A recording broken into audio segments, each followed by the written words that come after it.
卫福部每年编2亿6千万的预算，要甲全台湾1600多间托婴中心的监视影像，拢保存伫网络空间，引起争议。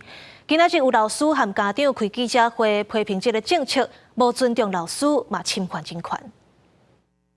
支持监视器，反对监管云。伫刑案头前比查画口号。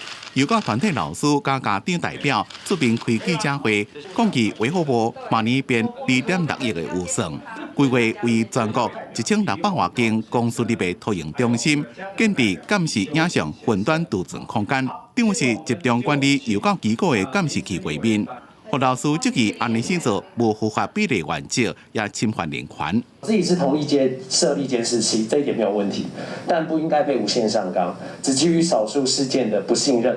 难道我们老师都是犯人吗？这样升级的举措，我觉得会使得已经先天不良的幼教环境会更为失衡。应该是要加强检查学校业者当中他们在装置监视器的这样的问题。我不认为就是上传云端可以制止或者是减少虐童的事件，应该是要从现场的环境去提升我们稳定的环境。有个老师讲，强行要撒监管云，那是无尊重业界，造成教保人员的压力。也可能引起真侪人士头路，家长也担心相关影像若储存到云端，和海嘅热心外流出去了，无法度保障囡仔隐私权。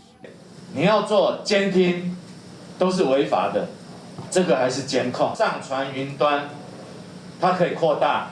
那我们来想想看，台湾会变成什么样的一个国家？调查党团冻结预算的提案拢无被通过，民进党团是要求卫福部向委员会提出专栏报告。因为卫福部是回应讲，会就各界反映的事项做沟通，并且确实建立操作的 SOP 加管理机制。记者综合报道。